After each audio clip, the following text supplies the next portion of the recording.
በየዕለቱ ከእግዚአብሔር ቃል ጋር ጉዟችንን ለማድረግና መጽሐፍ ቅዱስን በዓመት ውስጥ አንብበን ለመጨረስ ወደ ያዝነው ወደዚህ መርሃ ግብር እንኳን ደህና መጣችሁ።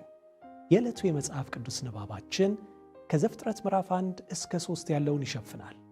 በዚህ ክፍል ላይ የእግዚአብሔርን ፍጥረት አፈጣጠርና የውድቀትን አገባብ እናያለን። በመጀመሪያ እግዚአብሔር የፈጠረውን በማየትም እንጀምራለን።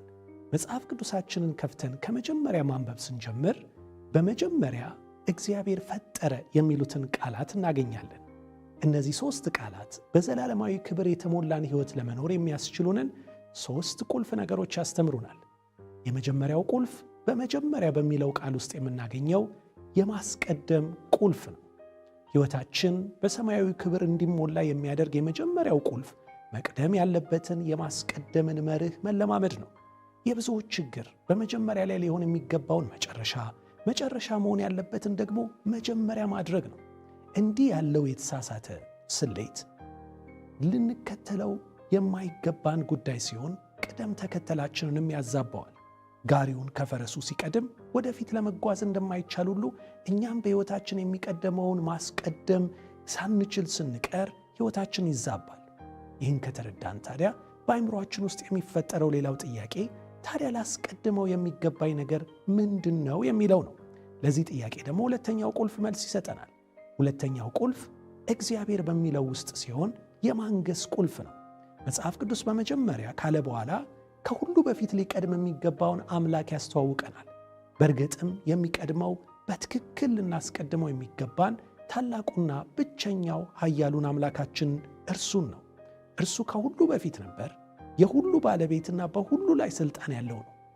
በእኛም ሕይወት ከሁሉ በፊት የምናስቀድመው የኑሯችን መሠረት እንዲሁም ግባችን እርሱ ሊሆን ይገባል። ይህንን በሕይወታችን ስንለማመድ ደግሞ ውጤቱ ምን እንደሚሆን 3ኛው ቁልፍ ይነግረናል። ያንንም ፈጠረ በሚለው ቃል ውስጥ እናገኛለን። የማመን ቁልፍ ነው። እግዚአብሔር በልባችን ዙፋን ላይ በሚነግስበት ጊዜ ከሁሉ አስቀድመን እሱን ስንይዘው የፈጣሪነቱን ኃይል እንለማመዳለን። ያንን ደግሞ የሚያስችለን ማመን ነው። እርሱ በጨለማው ላይ ብርሃን ይሁን ብሎ ቅርጽ አልባውን ቅርጽ እንደሰጠው በእኛም ሕይወት ውስጥ ተመሳሳዩን በማድረግ ከድቅድቅ ጨለማ ወደሚደነቅ ብርሃን ያመጣናል። የሌለውን እንዳለ አድርጎ በመጥራት መፍጠርን የሚያውቅበት ይህ አምላክ በእኛ ጥረት ብዙ ሞክረን ያልተሳካልንን እርሱ ግን ለስሙ ክብር በሕይወታችን እውን ያደርገዋል። ከእኛ የሚፈልገው አንድ ነገር ብቻ ሲሆን እርሱም በእርሱ ላይ እንድንታመንበት ነው። ሁሉን የሚችለው አምላክ ሁሉን እንደሚችል ልናምን ይገባል። ከሁሉ አስቀድማችሁ የእግዚአብሔርን መንግሥት ጽድቁን እሹ፣ እነዚህ ሁሉ ይጨመርላችኋል የሚለንም ለዚህ ነው። በቀን መቁጠሪያችን ዓመቱን ስንጀምር በመጀመሪያ እግዚአብሔር የሚለውን መርህ በመከተል እንጀምረው። በእያንዳንዱም ዕለት መጀመሪያ እግዚአብሔር በማለት እንመላለስ። የቀኑን ፊት ከማየታችን በፊት የእግዚአብሔርን ፊት እንፈልግ። እርሱ ከፊታችን ቀድሞ እንዲመራን እኛም የእርሱን ፈቃድ በመከተል እንድንኖር ልባዊ መሻታችን ይሁን። እርሱ በቀደመበት በዚያ ጎዳና ምንም አይነት ፈተና መከራ ቢገጥመን ሁሉን ቻይ በሆነው ክንዱ እጃችንን ይዞ ያሻግረናል። ብቻ እርሱ በሕይወታችን ይቅደም። በመጀመሪያ ሁልጊዜ እግዚአብሔር። እናም እንዲህ ብለን እንጸልይ።